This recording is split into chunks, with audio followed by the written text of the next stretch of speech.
அருமையாக்கப்பட்ட சகோதர மற்றும் சகோதரிகளே, உங்கள் யாவருக்கும் நம்முடைய பிதாவாகிய தேவனாலும் நம்முடைய மீட்பெரும் இரட்சகரும் ராஜாதி ராஜாவும் நம்முடைய தலையுமாயிருக்கின்ற ஆண்டவராகிய இயேசு கிறிஸ்து நாமத்தினாலும் கிருபையும் சமாதானமும் பெருக கடவுதாக என்ற அன்பின் வாழ்த்துக்களோடு இன்றைய நாளிலும் நாம் பார்க்க போகின்ற இந்த நினைவுக்கூறுதல் தியான பகுதிக்குள்ளாக வந்திருக்கக்கூடிய இந்த நாட்களிலே நாம் பார்க்க போகின்ற பாடத்திற்கான தலைப்பு நினைவு கூறுதலில் கவனிக்க வேண்டியவைகள். நினைவு கூறுதலில் கவனிக்க வேண்டியவைகள் என்று சொல்லலாம், அல்லது நினைவு கூறுதலின் நாளுக்கான சில அறிமுகத்துக்கான சில காரியங்கள் என்று கூட நம்ம எடுத்துக்கொள்ளலாம். சோ ஆக மொத்தத்துல நாம நினைவு கூறுதலை அனுசரிக்கக்கூடிய இந்த நாட்கள்ல, பஸ்கா நாட்கள்ல நாம் கவனிக்க வேண்டிய ஒரு சில காரியங்களை குறித்தான சில விஷயங்களை பார்க்க போகின்றோம். அது எங்கிருந்து நம்ம பார்க்கணும்னா 6th வால்யூம்ல 618 பேஜ் நம்பர் 618 சொல்லப்பட்டதான காரியங்களை குறித்து நம்ம பார்க்க போகின்றோம். நம்முடைய மூத்த சகோதரர் ரசல் அவர்கள் எழுதியதான இந்த காரியங்களை பார்க்கும்போது இதற்காக ஆதார வசனங்களை வாசிக்க வேண்டாம், எங்கிருந்து எடுத்திருக்கோம் அப்படி பார்க்கும்போது 1 கொரிந்தியர் 11ஆம் அதிகாரத்தில் உள்ள 23ஆம் வசனம் முதல் 26ஆம் வசனம் மற்றும் 34ஆம் வசனம் வரையிலான சில காரியங்களை எடுத்து நாம் இன்றைய நாளுக்குரிய பாடத்தை பார்க்க இருக்கின்றோம். அந்த வகையில இந்த ஒரு நினைவு கூறுதல் நாள் என்று சொல்லும்போது நாம ஏறக்குறைய ஒரு 2-3 மாசத்துக்கு முன்னாடியே சிலர் அனுசரிச்சு வராங்க. சில பேர் 6 மாதங்களுக்கு முன்னாக கூட என்ன பண்றாங்கன்னா இந்த விஷயங்களை தியானித்து வராங்க. ஆனாலும் நாம் ஆண்டுதோறும் நாம் இதை நினைவு கூறுதல் நம்ம என்ன பண்ண சொன்னா மெடிடேட் பண்ண வேண்டிய ஒரு நாட்களாக தான் இருக்கின்றது என்பது நமக்கு எல்லாருக்குமே தெரிஞ்சிருக்கும். ஒரு புது சிருஷ்டி என்று சொல்லக்கூடிய நாம் அனைவரும் இது கற்றறிந்த ஒன்று என்ற அந்த வகையில அதே சமயத்தில் நினைவு கூறுதல் நாளை குறித்து தானே சில அடிப்படையான விஷயங்களை நாம் கட்டாயம் தெரிந்திருக்க வேண்டிய ஒரு அவசியம் இருக்கிறது. எப்படின்னு பார்க்கும்போது இதை நம்ம எப்படிதான் ஒரு 1 year முழுக்க ஆராதித்தாலும் சரி, இல்ல சில சூழ்நிலை மத்தியில ஒரு 6 மாதங்கள் மட்டும் தியான பகுதிகளை எடுத்துக்கொண்டாலும் சரி, அல்லது நியர்பைல ஒரு 2-3 மாதங்களுக்குள்ளாக நாம் இதை எடுத்துக்கொண்டு ஆராய்த்தாலும் இதுக்குரிய விஷயங்களை பார்க்கும்போது நாம் தியானித்திருப்பது மிகவும் ஆசீர்வாதமான விஷயம் என்று நாம் அறிந்திருக்கிறோம். அதே சமயத்துல இந்த நினைவு கூறுதலை குறித்தான சில அடிப்படையான விஷயங்களை நாம் தெரிந்திருப்பது மிகவும் முக்கியமான ஒன்று என்ற வகையில தான் இன்றைய நாளுக்குரிய பாடத்தினை நாம் பார்க்கவிருக்கின்றோம். அப்படியானால் கடந்த வருடங்கள்ல கூட நம்ம என்ன பண்ணோம்னா அநேக விஷயங்களை நாம தெரிந்து வைத்திருந்தாலும் கூட இந்த வருஷத்துல இப்ப இந்த காலகட்டங்கள்ல கர்த்தருக்குள் பிரயாசப்படுகிற ஒவ்வொரு பரிசுத்தவான்கள் மனதிலும் நிர்ணயித்து கொள்ளக்கூடிய சில அடிப்படை காரியங்களை நாம் இங்கு பார்க்க போகின்றோம். அதாவது ஒவ்வொரு பரிசுத்தவான்கள் மனதிலும் நிர்ணயித்து கொள்ள வேண்டிய சில அடிப்படை காரியங்களை நாம் இங்கு பார்க்க போகின்றோம் என்பதுதான் இந்த பாடத்துக்குரிய ஒரு மைய கருத்து. சோ அந்த வகையில இன்று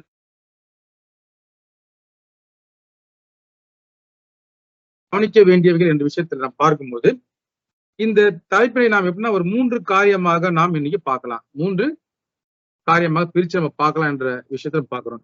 அப்படி பார்க்கும்போது எவ்வாறு இந்த நினைவு கூறுதல் நாள் குறித்தான காரியங்கள் ஏற்படுத்தப்பட்டது. ஃபர்ஸ்ட் பாயிண்ட் என்னன்னா எவ்வாறு ஏற்படுத்தப்பட்டது. 2வது நாம் பார்க்க வேண்டிய விஷயம் ஏன் அனுசரிக்க வேண்டும்.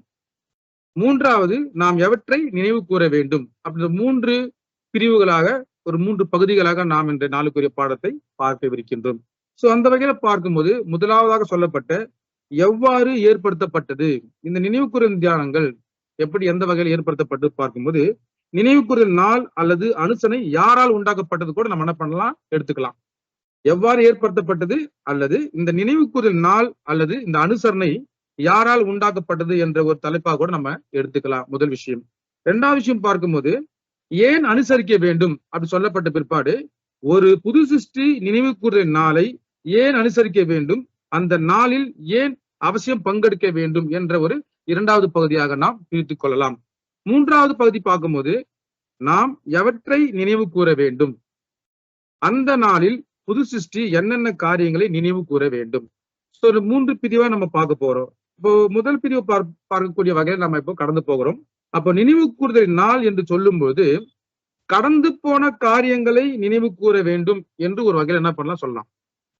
நினைவு கூறுதல் நாள் என்று சொல்லும்போது கடந்து போன காரியங்களை நினைவு கூற வேண்டும் அப்படி சொல்லப்படும் போது இந்த நினைவுகள் என்று சொல்லக்கூடிய வார்த்தையினுடைய பொருள் வேறு, நினைவுகள். இன்னொன்று பாத்தீங்கன்னாக்கா நினைவு கூறுதல் என்று சொல்லக்கூடிய வார்த்தையினுடைய பொருள் வேறு. அப்படி என்னன்னா நினைவுகள் என்று பார்க்கும்போது நாளைக்கு வரக்கூடிய ஒரு விஷயத்துக்கு நம்ம என்ன பண்ண முடியுங்க, நாளைக்கு இந்த நேரத்துல நான் எங்க இருப்பேன்னா ஒரு பெங்களூர்ல இருப்பேன், நாளைக்கு இந்த நேரத்துல நான் சென்னையில இருப்பேன் அப்படி கூட என்ன பண்ண நினைவுகளை கொண்டு வர முடியும். ஆனா நினைவு கூறுதல் என்று பார்க்கும்போது இந்த மாதிரி இல்லாமல் பாஸ்ட் டென்ஸ் குறித்து இல்லாமல் கடந்து போன விஷயங்களை பத்தி மட்டும் நம்ம பார்க்கக்கூடியதாக ஒரு விஷயத்த நம்ம மனசுல பதிய வச்சுக்கணும்.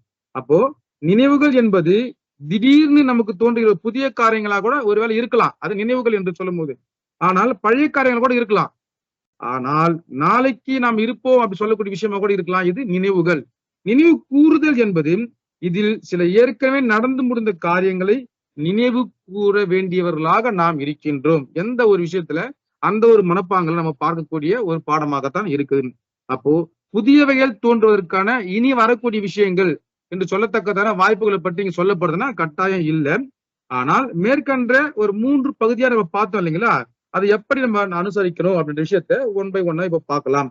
அப்படின்னு பார்க்கும்போது நாம் எவ்வாறு ஏற்படுத்தப்பட்டது பார்க்கும்போது எவற்றை நினைவு கூற வேண்டும் என்று ஒரு விஷயத்தை நம்ம பார்க்கணும். அப்போ கடந்து போன வாழ்க்கையில எவ்வளவோ விஷயங்கள் சம்பவங்கள் நடந்திருக்கலாம் ஒரு வேலை அப்படி வச்சுக்கோங்களேன். அப்போ நாம் எதை நினைச்சு பார்க்கணும் அப்படி பார்க்கும்போது கண்டிப்பாக புது சிருஷ்டி என்று பார்க்கும்போது நம்ம உலக பிரகாரம் காரணங்களை பத்தி பேசல, கண்டிப்பாக எத்தனையோ விஷயங்களுக்கு டிராவல் பண்ண கூட ஒரு புது சிருஷ்டி என்று பார்க்கும்போது அது எப்படியா தெரிஞ்சிருக்குன்னா நமக்கு அது புது சிருஷ்டிக்கு அடிப்படையாக தெரிந்திருக்க வேண்டிய விஷயம் என்னன்னு பார்க்கும்போது நடந்து முடிந்த சில காரியங்களை குறித்து நாம் தெரிந்திருக்க வேண்டிய அவசியம் இருக்குது அப்படி பார்க்கணும். பொதுவாகவே நம்முடைய தனிப்பட்ட வாழ்க்கையில எடுத்து பார்க்க கூடாதுங்க. நமக்குள் இருக்கிற புதிய சிந்தையை பத்தி நம்ம பார்த்து நிறைய சந்தேகங்கள் சில சமயம் கேட்போம். புதிய சிந்தைக்குள்ள வந்திருக்க நாம அநேக சந்தேகங்களை கேட்கக்கூடும். ஒருவேளை கர்த்தருடைய வேதாகமத்திற்கு சில அடிப்படையான சில விஷயங்கள் சத்தியத்தை குறித்து கூட அவர் சொல்லப்பட்ட அவர் வாயிலும் சொல்லப்பட்ட வார்த்தைகள் கூட சில சந்தேகங்கள் ஏற்படக்கூடும். ஆனாலும் ஒரு உதாரணத்துக்கு பாத்தீங்கன்னா ஜபத்தை குறித்த காரியங்களை பற்றி சில கேள்விகள் நமக்குள் சில சமயங்கள் வர வாய்ப்பு இருக்குது. அதற்கான விஷயங்கள் நம்ம என்ன பண்றோம், முன்னரே என்ன அடிப்படையில் கூட நம்ம சத்தியத்தின் அடிப்படையில் அறிஞ்சிருக்கிறோம். அதுக்கு மாறாக பார்க்கும்போது அந்த சந்தேகங்களையும் கேள்விகளையும் நிவர்த்தி செய்யக்கூடியதாக என்ன பாக்குறீங்க, தேவனுடைய வார்த்தைகள் பார்க்கக்கூடிய விஷயமாக இருந்தாலும் கூட சில டவுட்ஸ் நமக்கு என்ன பண்ணுங்க, இந்த தியான பகுதிக்குள்ளாக பார்க்கும்போது நினைவுக்குற நாட்கள் கூட சில சந்தேகங்கள் வரக்கூடும். அப்படி அந்த கேள்விகளையும் அந்த சந்தேகங்களையும் நிவர்த்தி செய்யக்கூடியதாகத்தான் இந்த பாடங்கள் நமக்கு அமைய இருக்குது. இது என்ன பண்ண ஒரு இன்ட்ரோடக்ஷன் பார்த்துட்டோம். 3 வகையான தலைப்பை பார்த்தோம். இதுக்கு என்ன வகைனா நினைவுகள், நினைவு கூறுதல் என்ன வித்தியாசம் பார்த்தோம். ஒரு புது சிருஷ்டி எப்படி இருக்கணும் பார்க்கும்போது ஒரு வேதாகம சத்தியத்துல நாம் கேட்ட வார்த்தைகள் தேவனுடைய வாயிலிருந்து புறப்பட்ட வார்த்தைகள்ல கூட சில சந்தேகங்கள் ஒருவேளை எழக்கூடலாம். எதை குறித்துனா நினைவு கூறுதலை குறித்துனா சில விஷயங்கள்ல ஏற்படக்கூடும். அப்போ அதற்கான சந்தேகங்களை நிவர்த்தி செய்யக்கூடிய வண்ணமாக கூட இந்த பாடம் நமக்கு அமைய இருக்கின்றது என்று பார்க்கக்கூடிய ஒரு மைய கருத்தை வச்சு நம்ம பார்க்கணும். அப்போ நினைவு கூறுதல் சம்பந்தமாக நாம் பார்க்க போகின்ற முதல் கேள்வி எப்படின்னு பார்க்கும்போது எவ்வாறு இந்த நினைவு கூறுதல் நாள் ஏற்படுத்தப்பட்டது அப்படின்ற விஷயத்துக்குள்ளாக நாம போக போறோம். அப்போ எவ்வாறு பார்க்கும்போது அதனுடைய விஷயங்கள் யாரால் உண்டாக்கப்பட்டது கூட நம்ம என்ன பண்ணலாம் எடுத்துக்கலாம். அப்போ எவ்வாறு ஏற்படுத்தப்பட்டது அல்லது யாரால் ஏற்படுத்தப்பட்டது பார்க்கும்போது இந்த நினைவு கூறுதலை வருடந்தோறும் நாம பயபக்தியோடு கர்த்தருடைய சிந்தையோடும் அதை நாம கட்டாயம் அனுசரித்து கொண்டு வருகிறோம். அது மட்டும் அல்லாமல் கர்த்தருடைய ஆதி அப்போஸ்தலர்கள் கூட என்ன பண்ணாங்கன்னா இதை அனுசரித்தார்கள். அப்ப நாமளும் அனுசரிச்சுட்டு வரோம் வருடந்தோறும். இதே சமயத்துல நம்ம பயபக்தியோடு பண்றோம், கர்த்தருக்குரிய சிந்தையோடு பண்றோம். இதை நாம மட்டும் அல்லாமல் யாருங்க ஆதியிலே அந்த ஆதி அப்போஸ்தலர்கள் கூட என்ன பண்ணாங்கன்னா இதை அனுசரித்தார்கள் பார்க்கும்போது அப்படின்னா இதை யார் ஏற்படுத்தினார்கள் என்று பார்த்தோம்னா கர்த்தராகிய கிறிஸ்துவே இதை ஏற்படுத்தினார். கர்த்தராகிய கிறிஸ்துவே இதை ஏற்படுத்தினார். அப்ப முதல் கேள்விக்கான ஒரு பதில். சில விளக்கங்கள் பார்க்க போகிறோம். ஒரு பதில் பார்க்கும்போது எவ்வாறு ஏற்படுத்தப்பட்டதுன்னு பார்க்க போறோம். யாரால் ஏற்படுத்தப்பட்டதுன்னா நம்முடைய கர்த்தராகிய இயேசு கிறிஸ்து மூலமாக இது ஏற்படுத்தப்பட்டது. எவ்வாறு இதை ஏற்படுத்தினா ஒரு விஷயத்துக்குள்ள போனோம்னா கர்த்தராகிய இயேசு கிறிஸ்து நம்மை போல ஒரு சாதாரண ஒரு நிலையில இருந்து இதை உருவாக்குனார்னா நம்ம அனுசரிக்க வேண்டியதில்லை.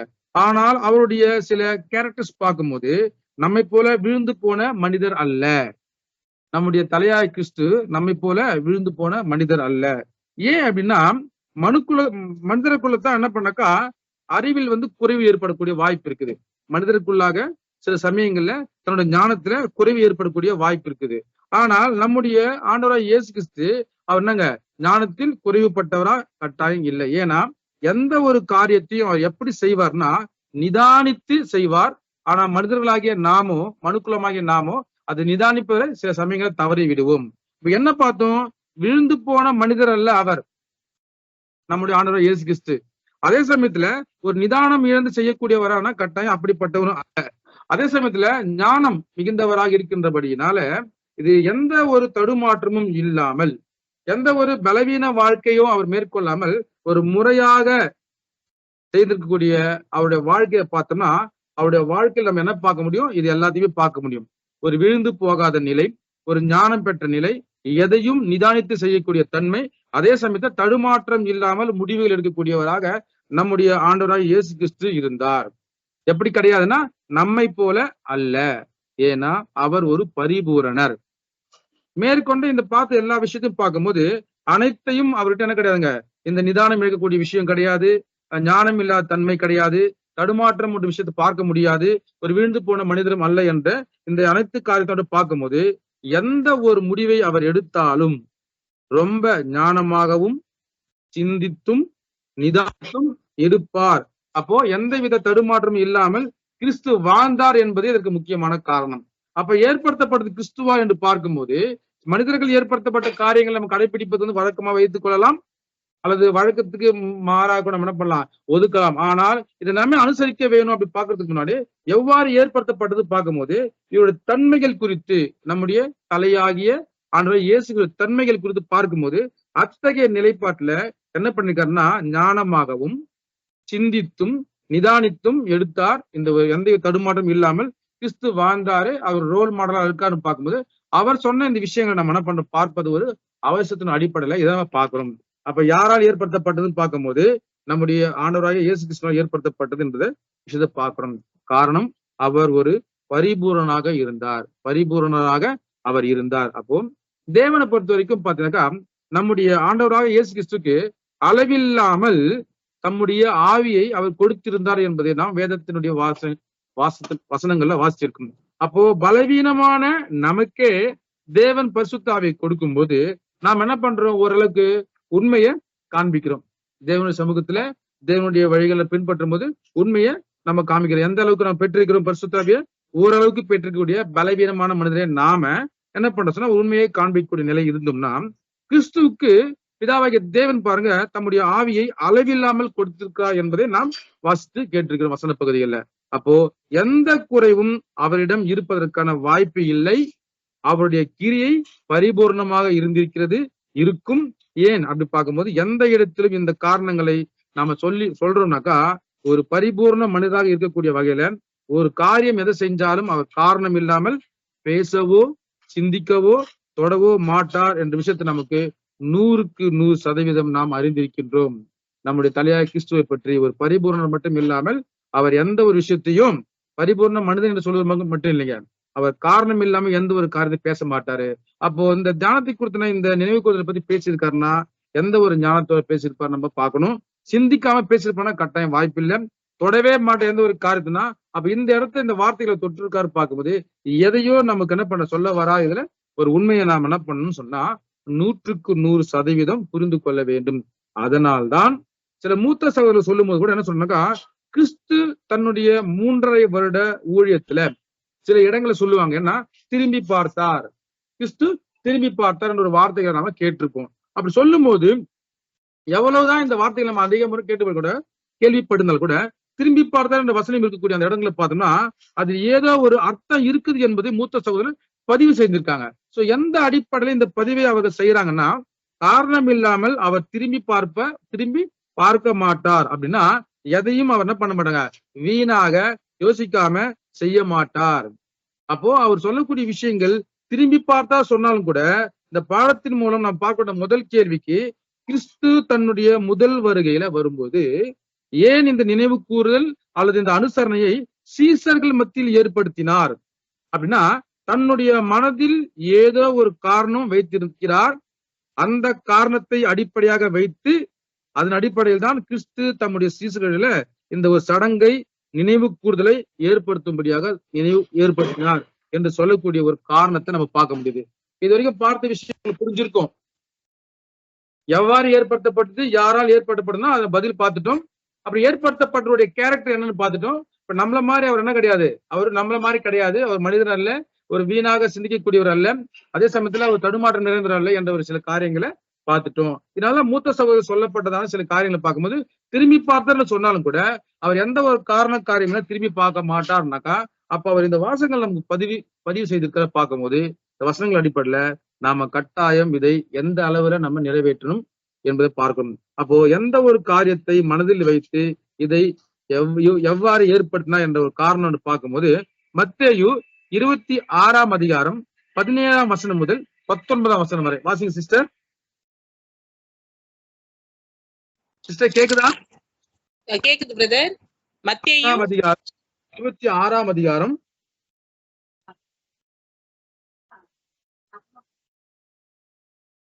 17 மற்றும் 17 முதல் 19 வசனம் வரை. மத்தேயு 26ஆம் அதிகாரம் 17 முதல். புளிப்பில்லாத அப்ப பண்டிகையின் முதல் நாளிலே சீஷர்கள் இயேசுவினிடத்தில் வந்து, பஸ்காவை புசிப்பதற்கு நாங்கள் எங்கே உமக்கு ஆயத்தம் பண்ண சித்தமாய் இருக்கிறீர் என்று கேட்டார்கள். அதற்கு அவர், நீங்கள் நகரத்திலே இன்னானிடத்திற்கு போய், என் வேலை சமீபமாய் இருக்கிறது, உன் வீட்டிலே என் சீஷரோடு கூட பஸ்காவை ஆசரிப்பேன் என்று போதகர் சொல்லுகிறார் என்று அவனுக்கு சொல்லுங்கள் என்றார். இயேசு கற்பித்தபடி சீஷர்கள் போய் பஸ்காவை ஆயத்தம் பண்ணினார்கள். சாயங்காலம் ஆன போது 12 கூட அவர் பந்தி இருந்தார். அவர்கள் போஜன பண்ணுகையில் அவர், உங்களில் ஒருவர் என்னை அப்போ இந்த காரியத்தை நம்ம மனசுல வைத்து இதை எவ்வாறு ஏற்படுத்தின பார்க்கும்போது, புளிப்பில்லா அப்ப பண்டிகையின் முதல் நாளே சிலர் கேட்கிறாங்க என்ன பண்ணணும்னு கேட்கும்போது சில ஆயத்தம் பண்ண வேண்டிய காரியங்கள் சொல்றத பார்க்கும்போது, அப்ப எவ்வாறு இதை ஏற்படுத்தின என்ற விஷயத்த நம்ம என்ன பண்றோம்னாக்கா, இந்த மத்தேயு 26ஆம் அதிகாரம் சொல்லப்பட்டதுன்னா 17 முதல் 19 அந்த வசனம் வரை பார்த்தோம். இப்ப வாசிக்கும் போது நமக்கு கிறிஸ்து மரிக்க வேண்டியது தேவனுடைய திட்டம்.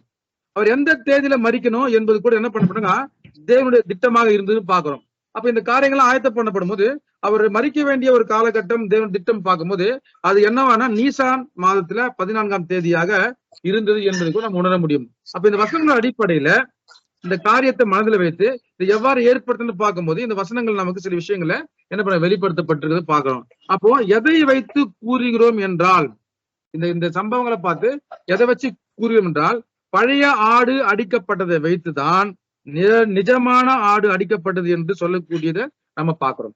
அப்போ அந்த தேதிக்கு முதல் நாள் சாயங்காலம் நடக்கிற சம்பவம் இது.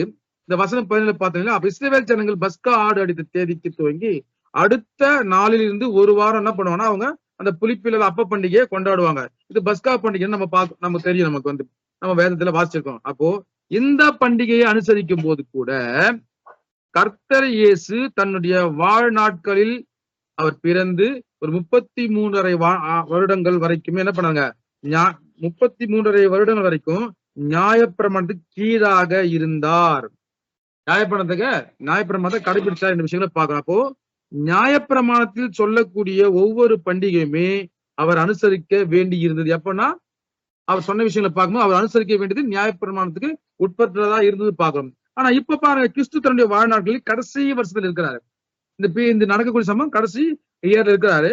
அப்ப அங்க வந்து நிற்கக்கூடிய சமயத்துல எந்த வருஷத்துல அவர் மரிக்கிறதா பார்க்கும்போது, அவர் மரிக்க போகும்போது என்ன சொல்றாருன்னு பார்த்தோம்னா, தன்னுடைய சீசருடன் கடைசி பஸ்கா அனுசரிக்கிறார் என்பதை நம்ம இந்த வசனங்களை பார்க்கிறோம். அப்போ கடைசி பஸ்காவை அனுசரிக்கிறத பார்க்கும்போது சீசர் என்ன சொல்றாங்கன்னா, வசனம் பார்த்தீங்கன்னா மத்தேயு 26:17 பார்க்கும்போது, புளிப்பில்லாத அப்ப பண்டிகையின் முதல் நாளிலே சீசர்கள் இயேசுவிடத்தில் வந்து பஸ்காவை புசிப்பதற்கு நாங்கள் எங்கே உமக்கு ஆயத்தம் பண்ண சித்தமாய் இருக்கிறீர்கள் என்று கேட்டாங்க.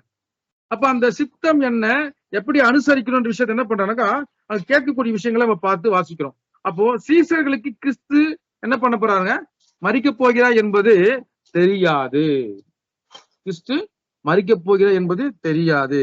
எனவே தங்களுடைய குருவுடன் என்ன பண்றாங்க, பஸ்காவை சந்தோஷமா அனுசரிக்கக்கூடிய வண்ணமாக தான் கிறிஸ்து கிட்ட கேட்கிறாங்க. ஆனா 18ஆம் வசனத்தை பார்க்கும்போது அதற்கு அவர் சொல்லக்கூடிய பிரதியுத்தரம் என்னன்னாக்கா, நீங்கள் நகரத்திலே இந்நாடத்திற்கு போய் என் வேலை சமீபமா இருக்கிறது, உன் வீட்டிலே என் சீசரோடு கூட பஸ்காவை ஆசரிப்பேன் என்று போதகர் சொல்லுகிறார் என்று அவனுக்கு சொல்லுங்கள் என்றார். ஆனா இந்த வசனம் வாசிக்கும் போது அவங்களுக்கு தெரியுமா மரிக்க போறான்னு தெரியாது சீசர்களுக்கு. ஆனா சொல்லும் போது பாருங்க, அதை ஒரு ஹைலைட் பண்ணி சொல்றாரு. என்ன சொல்றாருனாக்கா, என் வேலை சமீபமா இருக்கிறது. அப்ப தேவனுடைய திட்டத்துல இந்த சமயத்துல அவர் மரிக்கணும் என்று கூடிய சொல்லப்படுற விஷயங்களை நம்ம என்ன பண்றோம்னாக்கா இங்க பண்ணக்கூடிய அந்த வார்த்தைகள்ல பாக்குறோம். அது மட்டும் இல்லாமல் இயேசு கற்பித்தபடி சீசர்கள் போய் பஸ்காவை ஆயத்தம் பண்ணினார்கள். அப்போ இயேசு கிறிஸ்து சொன்னாரு ஆயத்தம் பண்ணபடி எவ்வாறு நடக்கக்கூடிய சம்பளம் கோர்வையா சொல்லும் போது அதை அவங்க ஆயத்தம் பண்றாங்க. எப்படின்னா சந்தோஷமா போயிட்டு ஆயத்தம் பண்ணக்கூடிய காரியங்களை பாக்குறோம். அப்ப இந்த இடத்துல அந்த மேல் வீட்டில கசப்பான கீரை, புளிப்பில்லாத அப்பம், அடிக்கப்பட்ட ஆடு, சகல ஏற்பாடுகள் யார் என்ன பண்றாங்கன்னா சீசர்கள் ஏற்பாடு பண்றாங்க. இப்ப வசனம் 20 பார்க்கும்போது என்ன பாக்குறோம்னாக்கா 20ஆம் வசனம் வாசிங்க. மத்தேயு 26 20ஆம் வசனம். மத்தேயு 26ஆம் அதிகாரம் 20ஆம் வசனம். சாயங்காலம் ஆன போது 12 கூட அவர் பந்தி இருந்தார். கண்டினியூ பண்ணுங்க. அவர்கள் போஜனம் பண்ணுகையில் அவர், உங்களில் ஒருவன் என்னை காட்டி கொடுப்பான் என்று மெய்யாகவே உங்களுக்கு சொல்லுகிறேன் என்றார். அப்ப என்ன பாக்குறோம் அப்படின்னா 20ஆம் வசனத்துல பார்க்கும்போது நமக்கு ஒரு நாள் 12 மணிலிருந்து ஆரம்பமாகுது. ஆனா இஸ்ரவேல் ஜனங்களுக்கு நீசான் 13ஆம் தேதி முடிந்து அந்த மாலை 6 மணிலிருந்து நீசான் 14ஆம் தேதி அது கண்டினியூஷன் பார்க்கும்போது ஆரம்பமாகுதுன்னு பாக்குறோம். அப்போ 12 சீசரோட கிறிஸ்து பஸ்காவை என்ன பண்றாங்க அனுசரித்தார். என்ன சொல்லப்படுது? இயேசு கற்பித்தபடி சீசர்கள் போய் பஸ்காவை ஆயத்தம் பண்ணாத பார்க்கும்போது அங்க அனுசரிக்கப்பட்ட நிகழ்வுகளை நம்ம என்ன பண்றோம் யூகிக்க முடிகிறது. அப்போ அந்த வகையில கிறிஸ்து பழைய பஸ்காவை அனுசரித்து விட்டு பின்பு தன்னுடைய மரணத்தை நினைவு கூறுதலை ஆரம்பித்து வைத்தார் என்று சொல்லும்படியாக இது என் பதில் எந்த அந்த சொல்லக்கூடிய வார்த்தையில எந்தவித சந்தேகமும் நமக்கு வர வேண்டியதா இல்லாம ஒருவேளை கிறிஸ்து பழைய பஸ்காவை அனுசரிக்கவில்லை அப்படின்னாக்கா அந்த சமயத்துல நியாயப்பிரமாணத்தை மீறிட்டாரு என்று சொல்லக்கூடியதாக அந்த கடைசி தருணத்துல நம்ம பார்க்க முடியும். ஆனால் அவர் அனுசரிக்கக்கூடிய வாய்ப்புகள் அங்க என்ன பண்ணா மரணத்தை நினைவு கூர்ந்து ஆரம்பித்து வைத்தார் என்று சொல்லக்கூடிய நிகழ்வுகள் பாக்குறோம். அப்போ பாவம் செய்த மாதிரியாக ஒருவேளை அவர் அனுசரிக்காம போயிருந்தா அது நடந்திருக்கும். ஆனா இது குறித்து நம்ம மூத்த சொல்ற ரசல் பிரதர் பேசும்போது நிறைய ரீபிரிண்ட் தன்னுடைய விஷயங்களை அங்க ரீபிரிண்ட்ல பதிவு பண்ணியிருக்காரு. சோ அதை குறித்து நம்ம பார்க்கும்போது இந்த நம்ம என்ன ஒரு விஷயத்த கிறிஸ்து அங்க பதிவினார்னா அவர் முழுமையாக அந்த நியாயப்பிரமாணத்தை அவர் நிறைவேற்றி வந்தார் என்றதை பார்க்கிறோம். அதன் பிற்பாடு தன்னுடைய மரணத்தை நினைவு கூறுதலை ஆரம்பித்து வைத்தார் சொல்லக்கூடிய விஷயங்களை நம்ம ரீபிரிண்ட் இருந்து பார்க்கிறோம். அப்ப இப்படி போஜனம் பண்ணி கொண்டிருக்கும் போதுதான் என்ன சொல்றோம் 21 வாட்சில என்ன பார்க்கிறோம் நம்ம உங்களில் ஒருவன் என்னை காட்டி கொடுப்பான் என்று மெய்யாகவே உங்களுக்கு சொல்லுகிறேன் என்றார் சொல்ல வார்த்தை பார்க்கிறோம். அப்போ இந்த போஜனம் பண்ணி கொண்டிருக்கும் போதுதான் உங்களில் ஒருவன் என்னை காட்டி கொடுப்பான் என்று சொல்லப்பட்டதான அந்த மத்தேயு 26ஆம் பாதிக்குள்ளான 21ஆம் வசனம் பார்க்கிறோம். அப்ப இதுல சீசருடைய சந்தோஷம் என்னன்னா இஸ்ரவேல் ஜனங்கள் கிறிஸ்துவ என்ன பண்ணாங்க எருசலேம்ல ராஜாவாக வரவேற்ற விஷயத்தை பார்த்திருப்போம். அப்ப இவர்களுடைய மனநிலை நாம் ஒரு மந்திரியாக போறோம், இவர் ராஜாவாயிட்டாருன்னா நம்ம மந்திரியாக போறோம் என்ற ஒரு மனநிறைவான ஒரு எண்ணங்களோட என்ன பண்ணிருப்பாங்க அவங்க இருந்திருப்பாங்க. அப்போ இந்த நேரத்துல தான் கிறிஸ்து என்ன பண்ணா வருத்தத்தோட இந்த காரியத்தை பேசுறாரு. அப்ப எப்படி பார்க்கும் போது அந்த வசனம் 22 வாசம் தெரியும் நமக்கு என்னன்னாக்கா அவர்கள் மிகவும் துக்கம் அடைந்து சொல்லப்படக்கூடிய அவரை நோக்கி ஆண்டவரே நானும் கேட்கறாங்க. எது கேட்கறாங்க? 21 சொல்லப்பட்டதான உங்களில் ஒருவன் என்னை காட்டி கொடுப்பான்னு சொல்லப்படும் போது அது கேட்கிற 22 அப்பதான் வருத்தம் அடைறாங்க. ஆனா அதுக்கு முந்தைய நேரம் வரைக்கும் இவர் என்ன பண்றாருனாக்கா ஒரு ராஜாவா வரப்போறாரு. ராஜாவானா நம்ம என்ன பண்ண போறோம் மந்திரி நிலைமைக்கு அடைய போறோம். எந்தெந்த பொறுப்புகள் யார் நியமிப்பார் என்ற ஒரு சந்தோஷம் என்ன பண்ணா இருக்கிறாங்க விஷயத்தை பாக்குறோம். ஆனால் இவருடைய மனது என்னன்னாக்கா அங்க துக்கம் கொண்டாடப்பட்ட விஷயத்த உங்களில் ஒரு என்னை காட்டி கொடுக்கும் சொல்லப்படும் போது 22ஆம் வசனத்தை பாக்குறோம். அவர்களை மிகவும் துக்கம் அடைந்து அவர்கள் ஆண்டவரை நோக்கி நானோ என்று ஒவ்வொருவராய் கேட்க தொடங்கினார்கள் என்பதை நம்ம என்ன பண்றோம் 22 வசனம் வாசிக்கிறோம். அப்போ நினைவு கூறுதல் என்ற சடங்குகளை கிறிஸ்துவும் சபையும் அதாவது சீசர்களும் பங்கெடுக்கிற காரியமாக உள்ளது. ஆனால் யூதாஸ் கிறிஸ்துவை இறைவி என்ன பண்ணுங்க காட்டி கொடுக்கக்கூடிய சம்பவத்தை நம்ம அங்க பாக்குறோம். எந்த கண்டென்ட்ல பார்த்துட்டு வரோம் இது இந்த பஸ்காவை எவ்வாறு ஏற்படுத்தப்பட்டது யாரால் உண்டாக்கப்பட்டனுடைய ஒரு கன்க்ளூஷன் பார்த்துட்டு வரோம். புரியல சொன்னா நான் மறுபடியும் உங்களுக்கு என்ன பண்றேன் லாஸ்ட்ல உங்களுக்கு மறுபடியும் எக்ஸ்பிளைன் பண்றேன். அப்ப அந்த கோர்வை கிறிஸ்துவான பார்த்துட்டோம், அவர் எப்படிப்பட்டதுன்னு பார்த்துட்டோம். அந்த சம்பவம் என்னன்னு பார்க்கும்போது ரீபிரிண்ட பேஸ் பண்ணி பார்க்கும்போது அவர் நியாயப்பிரமாணத்தை நிறைவேற்றினார். அவரோட பஸ்கா அனுசரித்த பிற்பாடு அதன் பிற்பாக தான் என்ன சொல்றாருனாக்கா அவருடைய மரணத்தை நினைவு கூறுதலை ஆரம்பிச்சு வைக்கிறாரு அப்படி விஷயத்த நம்ம பாக்குறோம். அந்த ஆரம்பிச்சு வைக்கும் போது அந்த நடந்த சம்பவங்கள் பார்க்கும்போது அவங்க போஜனம் பண்றாங்க. இப்போ சொல்றாரு உங்களில் ஒருவனை காட்டி கொடுப்பான்ற விஷயத்த அவர் என்ன பண்ண சொல்றாரு. ஒவ்வொருத்தரும் அப்பதான் துக்கம் அடையக்கூடிய சம்பவம் வருது. அதுக்கு முன்பாக எல்லாரும் மந்திரியாக போறோம், அவர் ராஜாவை வர போறாரு, அவர் ராஜாவாயிட்டா யாராக எந்த போஸ்டிங் கிடைக்கும் ஒரு சந்தோஷம் இருக்கிறாங்க. ஆனா துக்கம் சொல்லக்கூடிய ஒரு விஷயத்தை நமக்கு பார்க்கும்போது இங்க நம்ம என்ன இங்க புரிந்து கொள்ளக்கூடியதா இருக்குனாக்கா 23 மற்றும் 23 முதல் 26 வசனம் வரை வாசிங்க சிஸ்டர். மத்தேயு 26 அதிகாரம் 23 முதல் 26 வரை. மத்தேயு 26 அதிகாரம் 23 அவர் பிரதித்திரமாக, என்னோட கூட தாளந்தில் கையிடுகிறவனே என்னை காட்டி கொடுப்பான். மனுஷகுமாரன் தம்மை குறித்து எழுதியிருக்கிறபடியே போகிறார். ஆகிலும் எந்த மனுஷனால் மனுஷகுமாரன் காட்டி கொடுக்கப்படுகிறாரோ அந்த மனுஷனுக்கு ஐயோ, அந்த மனுஷன் பிறவாதிருந்தானால் அவனுக்கு நலமாயிருக்கும் என்றார். அவரை காட்டி கொடுத்த யூதாசும் அவரை நோக்கி, ரபி, நானோ என்றான். அதற்கு அவர், நீ சொன்னபடிதான் என்றார்.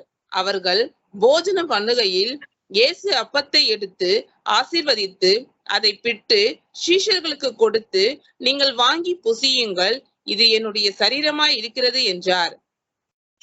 இப்போ நம்ம என்ன சம்பவம் பார்த்திருக்கோம்னா, ஆல்ரெடி அவங்க போஜனம் பஸ்கா அனுசரிச்சுட்டாங்க.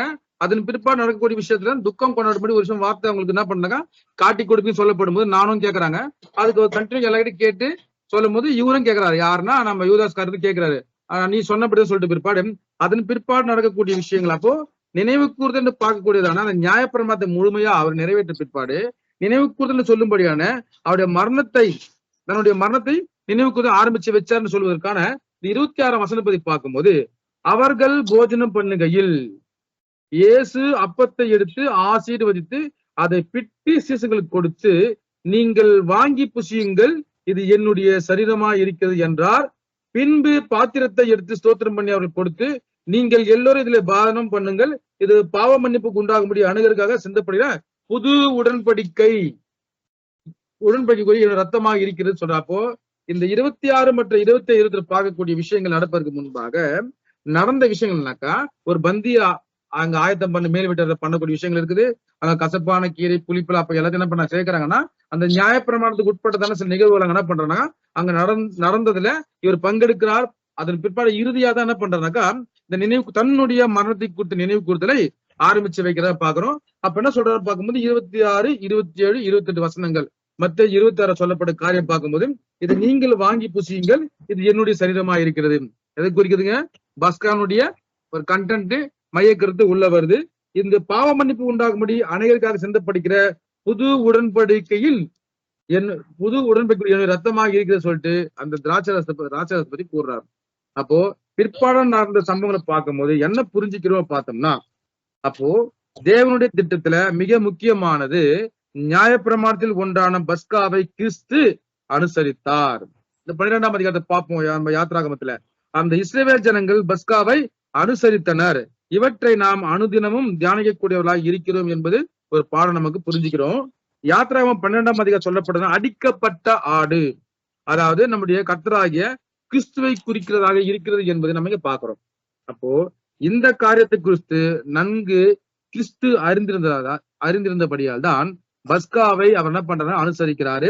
இந்த ஒரு காரியங்கள் எல்லாம் சீசர்கள் எது நிழல் எது நிஜம் என்று அறியாதவர்களா இருக்கிறாங்க. அப்போ இஸ்ரவேல் ஜனங்கள் எப்படி பஸ்காவை ஆட்டை அடித்து ஒவ்வொரு வருடந்தோறும் நினைவு கூர்ந்தனரோ, அது போல சுவிசேஷ யுகத்திலும் கிறிஸ்துவின் மரணத்தை நினைவு கூறும்படியாக சபைக்கு இதன் மூலியமாக அந்த யாத்திரை 12ஆம் அதிகாரத்தின் உட்பட்டதான நிகழ்வுகள் அடிப்படையில கூறும்படியாக சபைக்கு தெரிவித்தார். இதற்காகத்தான் கர்த்தருடைய மரணத்தை நினைவு கூறும்படியாக சீசர்களிடத்திலே ஏற்படுத்தினார் என்பதை நம்ம என்ன பண்றோம், ஒரு முழுமையான ஒரு விளக்கத்துக்குள்ளாக வரும். அப்போ யாரால் ஏற்படுத்தப்பட்டது, எவ்வாறு ஏற்படுத்தப்பட்டது, அப்ப இந்த அனுசரணை வந்து எப்படி உண்டாக்கப்பட்டது சொல்லி பார்த்தது நம்ம என்ன பண்ணா, எந்த அடிப்படைன்னா யாத்ராகம புத்தகத்துல சொல்லப்பட்டதுன்னா 12ஆம் அதிகாரம் சொல்லப்பட்ட பஸ்காவுடைய காரியங்களை முன்வைத்து அந்த ஆடு யாரு பார்க்கும்போது கிறிஸ்து என்பதை நினைவு கூறுவனமாக தான் இந்த மத்தேயு 26ஆம் அதிகாரத்துல பார்த்த அந்த வசனங்களுடைய அடிப்படையில நம்ம என்ன பண்ணோம்னா கடைசியா வரக்கூடிய அந்த 26, 27, 28 வசன பகுதிக்குள்ளாக நம்ம கடந்து பார்க்கக்கூடியதாக இருக்கின்றது. அப்ப முதலாவது பார்த்த அந்த பகுதியானது எவ்வாறு ஏற்படுத்தப்பட்டதுன்னா இந்த அடிப்படை தான் ஏற்படுத்தப்பட்டது. யாரால் ஏற்பட்டதுன்னா கிறிஸ்துவால் ஏற்படுத்தப்பட்டது. இது சாதாரண ஒரு மனுஷனா அவர் சொல்லுங்க, ஒரு பரிபூரணர் எதையும் நிதானித்து பண்ணக்கூடிய இருந்தபடினால இது நமக்கு முழுமையா சீசர் மத்தியில இனிவரும் காலத்துல எப்படி இஸ்ரவேல் ஜனங்கள் அந்த பஸ்கா ஆட்டினுடைய காரியம் நினைவு கூர்ந்தார்களோ அதே போல அந்த தலைச்செம்பை சங்காரத்தை நினைவு கூர்ந்தார்களோ, தலைச்செம்பிள்ளையை காக்கும் பொருட்டு அந்த பஸ்காவை அவங்க நினைவு கூர்ந்து வருகிறார்களோ, அந்த அடிப்படையில இப்போது இருக்கக்கூடிய புதிய சிருஷ்டிகள் என்ன பண்ணப்படுறாங்க, காக்கப்படணும் அடிப்படையில நம்முடைய ஆண்டவர் இயேசு கிறிஸ்து அங்க சீசர்கள் மத்தியில் அதை ஏற்படுத்தினார் என்பதை நாம பார்க்கிறோம். இப்ப இரண்டாவதாக ஏன் இதை நாம அனுசரிக்கணும்? அப்போ சீசர்கள் மத்திய சொன்னாரு. இப்ப ஆல்ரெடி பார்த்த விஷயங்களுடைய அடிப்படையில தொடர்ந்து பார்த்தோம்னா ஏன் இதை நம்ம அனுசரிக்க வேண்டும் அப்படின்ற இரண்டாவது பகுதிக்குள்ள போகும்போது, ஒரு புது சிருஷ்டி அப்படி சொல்லக்கூடியவங்க கர்த்தரை பின்பற்றக்கூடியவர்கள் இதை அவசியம் அனுசரிக்க வேண்டும். எந்த வகையில பார்க்கும்போது நம்ம ஆமாவா இல்லைன்னா ஆமான்னு சொல்லுவோம். அப்போ இது எந்த வகையில அப்படி பார்க்கும்போது கூற காரணம் என்ன பார்த்தோம்னா, ஒரு புது சிருஷ்டிக்கு நினைவு கூறுதல் ஒரு கட்டளையா இல்ல பிரமாணமா, எந்த அடிப்படையில அப்படி பார்க்கும்போது நியாயப்பிரமாணம் அப்படி ஒண்ணு நமக்கு கிடையாது. நமக்கு அப்படி ஒரு நியாயப்பிரமாணம் நமக்கு கிடையாது. ஆனால் நமக்கு கொடுக்கப்பட்டிருக்கிறது என்னன்னாக்கா அன்பின் பிரமாணம். நமக்கு கொடுக்கப்படக்கூடிய கட்டளை நியாயப்பிரமாண கட்டளை கிடையாது. ஆனா ஒரு புது சிருஷ்டிக்கு கொடுக்கப்பட்டிருப்பது கட்டளை என்னன்னாக்கா அன்பின் பிரமாணம். அப்போ நாம தேவனை முழு இருதயத்தோடும் அன்பு செய்ய வேண்டும். நாம தேவனை முழு இருதயத்தோடு அன்பு செய்யணும்.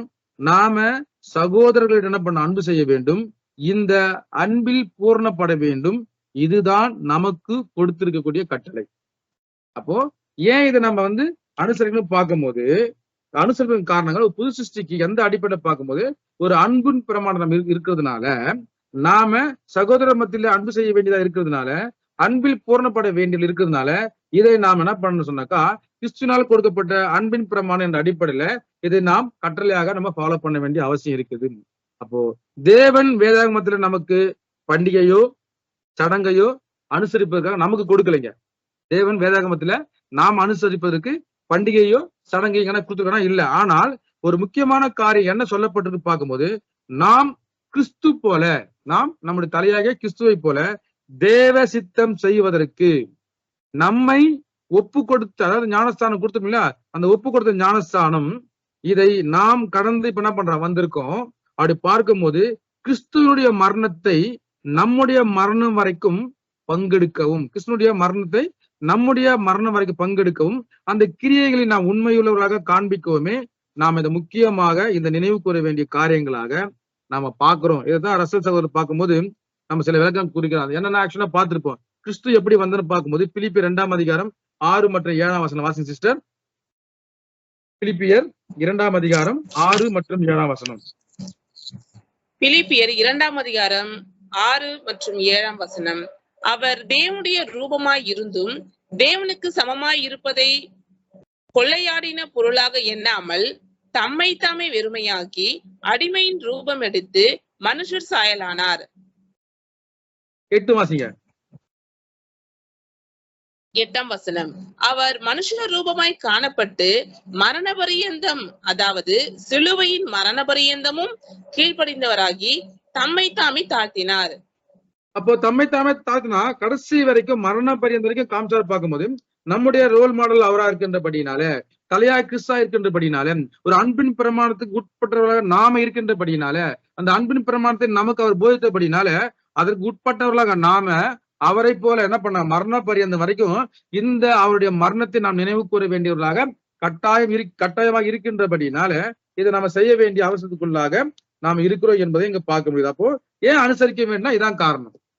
அப்ப பார்க்கும்போது கர்த்தருடைய மரணத்தை, அதாவது நினைவு கூறுதல் இந்த ஒரு சடங்கு என்று சொல்லக்கூடிய வகையில இதை எடுக்காம நம்ம சீசர்களுக்கு எப்படி ஒரு கட்டளையா சொன்னாரோ, அதாவது மத்தேயு 26ஆம் அதிகாரத்துல வாசிச்சீங்களா 26, 28 இது என்னோட சரீரமா இருக்குது, இந்த அப்பத்தை பிடிச்சு நான் கொடுக்கும் போது சொன்ன விஷயங்களை பாக்குறோம். அப்போ அவருடைய ரத்தத்தை பற்றி சொல்லக்கூடிய காரியங்களை பார்க்கும்போது கர்த்தருடைய மரணத்தை நினைவு கூறுதல் என்ற சடங்கானது முதலாவது சீசர்களுக்கு சபை கட்டளையோ அல்லது சட்டமோ பிரமாணமோ கட்டாயம் கிடையாது. இதை என்ன பண்ணா கட்டாயமான சடங்கு, சடங்காச்சார வகையில சீசர்களுக்கும் சபையாக நமக்கும் கட்டளையோ இல்ல சட்டமோ கிடையாது. ஆனால் நியாயப்பிரமாணத்தில் ஏதாவது ஒன்றை மீறினால் கூட தண்டனை கொடுக்கப்படுகிறது. எங்க நியாயப்பிரமாணத்துல அது ஒரு மீறினா அதுக்கு தண்டனையை நியாயப்பிரமாணத்தை பார்த்திருப்போம் என்னன்ட்டு. அது நியாயப்பிரமாணம் ஏதோ ஒன்று மீறினா தண்டனை என்று பார்த்திருப்போம். அது போல இது ஒரு கட்டளை அல்ல. நாம் இதை மீறினா நம்ம தண்டனை கிடைக்கும் சொல்ல முடியாது இல்ல. ஆனால் இது செய்யாமல் போனால் தண்டனை என்று வேதாகமத்து கர்த்தர் எங்கேயும் சொல்லல. ஆனா கிறிஸ்து இதை கொடுத்திருக்கிறார் அப்படின்னா, நாம இது செய்யாம போன கட்டளையா, தண்டனை இருக்கா? அது கிடையாது. இது சட்டமா? கிடையாது. கட்டாயம் செய்ய வேண்டிய விஷயமா? கிடையாது. மீறினா தண்டனையா? கிடையாது. ஆனாலும் நாம தன்னுடைய மனவாட்டியை பற்றி அவர் நல்லா தெரிஞ்சிருக்கின்றபடினால ஒரு சுயாதீனத்தின் அடிப்படையில பார்க்கும்போது வேதாகமத்தில் கர்த்தர் எங்கேயும் கட்டளையாகவோ இல்ல மீறின தண்டனை பத்தியோ இங்க வெளிப்படுத்தப்படல. என்னுடைய இந்த மரணத்தை நினைவு கூறு சொல்லி என்ன பண்ணல, சடங்குன்னு சொல்லல, நமக்கு பண்டிகைன்னு சொல்லப்படல. ஆனாலும் நம்ம என்ன பண்றோம், ஒரு அன்பின் பிரமாணத்தின் அடிப்படையில ஃபாலோ பண்ணும்போது இவர் எந்த மனசுல வச்சு இங்க சொல்ற பார்க்கும்போது கர்த்தர் தன்னுடைய மனவாட்டியை பற்றி நன்கு புரிந்து வைத்திருக்கிறார். புது சிருஷ்டி என்று சொல்லக்கூடிய நாம நம்மளை பற்றி நம்முடைய தலையாகிய கிறிஸ்து முழுமையா புரிஞ்சு வச்சிருக்காரு. என்னன்னா, என்னுடைய மனவாட்டி என் மேல வைத்திருக்கிற அதிகமான அன்பினாலே, என்னுடைய மனவாட்டி என் மீது வைத்திருக்கிற அதிகமான அன்பினாலே, இது ஒரு கட்டளை அல்ல. அவங்க தாங்களாகவே முன் வந்து சந்தோஷத்தோடு இந்த சடங்கை செய்வார்கள், இதில் களி கூறுவார்கள். என்னங்க, நல்லா பார்க்கணும். இது கட்டளையா கொடுக்கல, இது நியாயப்பிரமாண சட்டமும் அல்ல. ஆனால் தன்னுடைய மனவாட்டியை பத்தி நம் மீது வைத்துக்கூடிய அன்பு வெளிப்படுத்தக்கூடியவராக சொல்றாரு. என்னுடைய மனவாட்டி என்று சொல்லக்கூடிய இந்த மனவாட்டியில் என் மீது வைத்திருக்கிற அதிகமான அன்பினாலே என்ன பண்ணுவாங்களாம், இது கட்டளையா கிடையாது, தாங்களாகவே முன் வந்து சந்தோஷத்தோடு இந்த சடங்கு செய்வார்கள், இதில் களி கூறுவார்கள். சந்தோஷப்படுவோம் சொல்றாரு. இப்ப நாம எப்படிங்க, தேவன் வந்து பண்ணா, தேவனுக்கு நம்ம இடத்துல வந்து இஸ்ரவேல் ஜனங்களை மத்தியில போட்ட மாதிரி அக்ரிமெண்டோ உடன்படிக்கை பண்ணாருன்னா கட்டாயம் கிடையாதுங்க. நாம தான் அவர்கிட்ட உடன்படிக்கை பண்ணிருக்கோம். எந்த வகையில? அன்பின் நிமித்தமாக. தேவன் தம்முடைய ஒரே பிறந்த குமாரை நம்மீது கொண்ட அன்பினால, போன பாடத்துல பார்த்திருப்போம், அவரை தந்தர்லினா, யோவான் 3:16. சோ அந்த வகையில அன்பின் நிமித்தமா அவரை தந்தர்லினாரு. வந்த இவர் வந்து நியாயப்பிரமாணம் நிறைவேற்றினாரு. அதன் பின்பாடு தன்னுடைய மரணத்தை நினைவு கூடும்படியாக நான் வருமளவு செய்யுங்க சொல்லிட்டு சீசர் மத்தியில வெளிப்படுத்துறாரு. சோ அந்த அடிப்படையில பார்க்கும்போது அவருடைய சரீர அங்கமாகிய நாம் கூட இது கட்டளையாக அல்ல, ஒரு அன்பின் நிமித்தமாக நாம் என்ன பண்ணுவோம், தானாக முன் வந்து செய்யக்கூடியவரா இருக்கிறோம் என்ற நம் மீது கொண்ட அன்பு.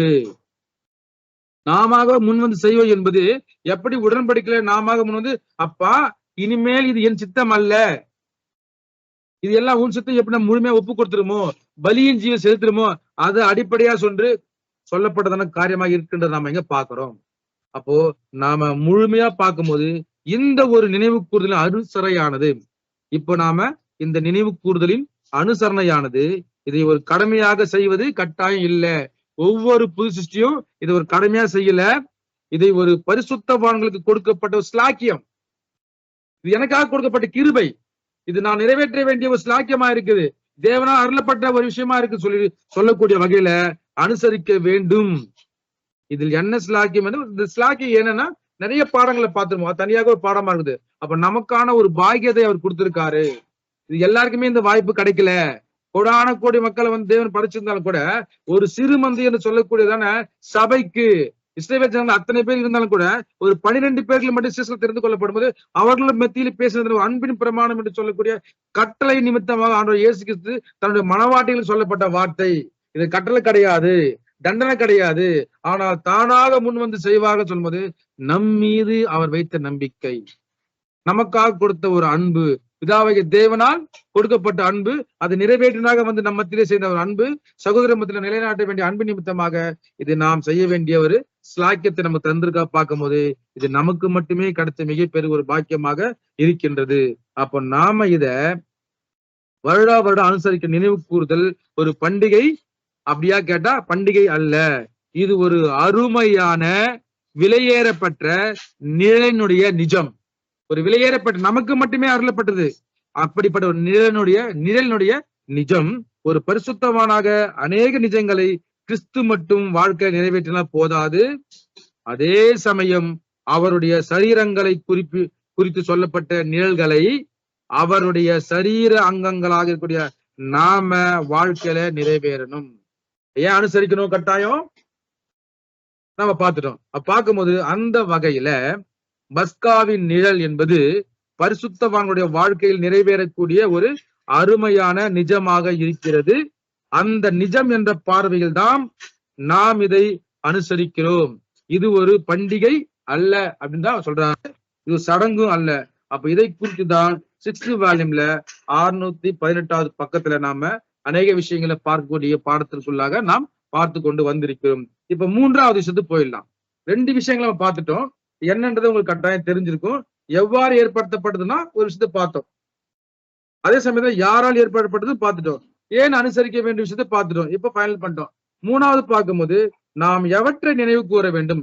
இப்படி அனுசரிக்கக்கூடிய இந்த பஸ்காவில இப்படி ஏற்படுத்தப்பட்ட பஸ்கால நாம் எவற்றை நினைவு கூற வேண்டும் அப்படின்றத மட்டும் பார்த்துட்டு முடிச்சிடலாம். அப்படி பார்க்கும்போது இது ஒரு பொதுவாக ஒரு புது சிருஷ்டி கர்த்தருடைய பாத்திரத்திலும் அப்பத்திலும் கை வைக்கும் போது அவங்க 2 விஷயங்கள் என்ன பண்ணாங்க நினைவு கூற வேண்டியது அவசியமா இருக்குது. 2 விஷயங்களை நினைவு கூற வேண்டியது அவசியமா இருக்குது. அதுல முதலாவது என்னன்னா இரட்சகருடைய சிலுவை மரணம் அவருடைய பாடுள்ள ஒரு எந்த அளவுக்கு ஒரு கேவலமான ஒரு விஷயத்த நமக்காக நம்முடைய அக்கிரமங்களால அவர் என்ன பண்ணாங்க பாடுபட்டார், நொறுக்கப்பட்டார் பார்த்தோம். நம்முடைய அவருடைய காயங்களால் நம்ம குணமாகணும் பார்க்கிறோம். அப்ப இந்த விஷயத்தை நம்ம என்ன பண்ண நினைவு கூற வேண்டும். அப்போ சிலுவை மரணத்துடைய பாடுகளை, அந்த மரணத்தை எவ்வளவு பாடுகள் பட்டார் என்பது நமக்காக பட்ட அந்த விஷயத்தை நம்ம என்ன பண்ணணும், நமக்காக கிறிஸ்து மரித்தார் என்பதை விசுவாசிக்கணும். அதற்காக அவர் பட்ட பாடுகளை பார்க்கணும். பாவம் அறியாத அவர் நம்ம நிமித்தமாக பாவமாக்கப்பட்ட உணரணும். இதை நாம முதல்ல நினைவு கூறணும். அப்ப உலக ரட்சகர் சொல்லக்கூடியவர் அவருடைய ரத்தம் சிந்துதல் நமக்காக, நம்மை பாவத்தில் இருந்து நித்திய ஜீவனை இம்மார்டாலிட்டி என்று சொல்லத்தக்கதான எவர்லாஸ்டிங் லைஃப் இல்லைங்க, இம்மார்டாலிட்டி ஒரு அழியாமைக்கு நம்ம கொண்டு போவதற்காக ஒரு விஷயத்துக்குள்ளாக அவர் நம்முடைய பாடுகளை பத்தி நம்ம நினைவு கூற வேண்டும். அப்போ அவருடைய அப்பத்திலும், இது முதலாவது பாயிண்ட். 2வது பார்க்கும்போது அவருடைய அப்பத்திலும் ரத்தத்திலும் நாம பானம் பண்ணுகிறோம். என்ன பண்றோம்? அவருடைய அப்பத்திலும் ரத்தத்திலும் பானம் பண்ணுகிறோம் பார்க்கணும். அப்ப இவருடைய பலியை பார்த்து ஆச்சரியப்படுகிறது மாத்திரம் அல்லாமல், அது என்னுடைய வேலை, அது ஆச்சரியப்படு எப்படி கொடுத்தாரு என்று ஆச்சரியப்படுற வேலை இல்லைங்க. அவருடைய பலியை மகிமைப்படுத்துவது மாத்திரம் இந்த பூமியினுடைய வேலை அல்ல. அப்ப அவருடைய பலியை மகிமைப்படுத்திய வேலை இல்லைங்க. அதே சமயத்தில் ஒரு ஆச்சரியப்படுத்திய வேலை இல்ல.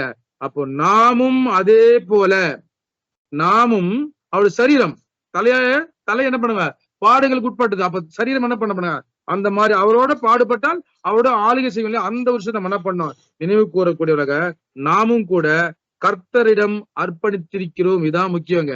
ஏதோ நம்ம பண்ணா கை வைக்கிறோம் விஷயத்தை மட்டும் நம்ம பார்க்காம நம்மை முழுமையாக அர்ப்பணித்திருக்கிறோம். அந்த அர்ப்பணிப்பு ஒவ்வொருத்துக்கிட்ட இருக்கணுங்க. நேரத்தை, பணத்தை, தாளந்துகளை எல்லாத்தையும் நம்ம அவருக்காக அர்ப்பணித்திருக்கிறோம். முதன்மையான இடம் யாருக்குங்க?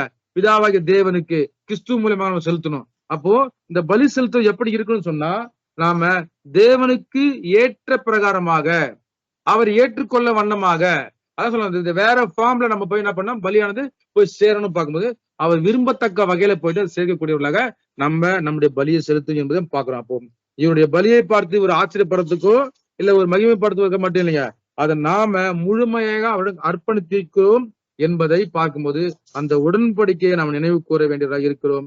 இப்பொழுது நம்முடைய வேலை என்ன அப்படின்னா, அவருடைய பலியை நினைப்பது மட்டுமல்ல, அந்த பலியை மகிமைப்படுத்துவது மட்டுமல்ல, இந்த பலியில் நமக்கு கூட பங்கு உண்டு. இந்த பலியில நமக்கு கூட பங்கு உண்டு.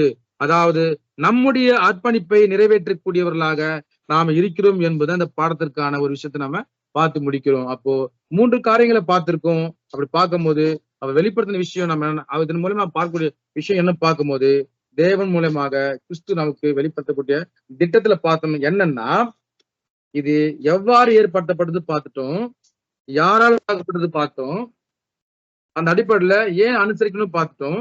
இப்ப நாம அதுல எதை நினைவு கூற வேண்டும் என்றால், முக்கியமாக நாம இந்த பலியில நமக்கு கூட பங்கு உண்டு என்பதை நாம் நினைவு கூற வேண்டியதாக இருக்கின்றோம்.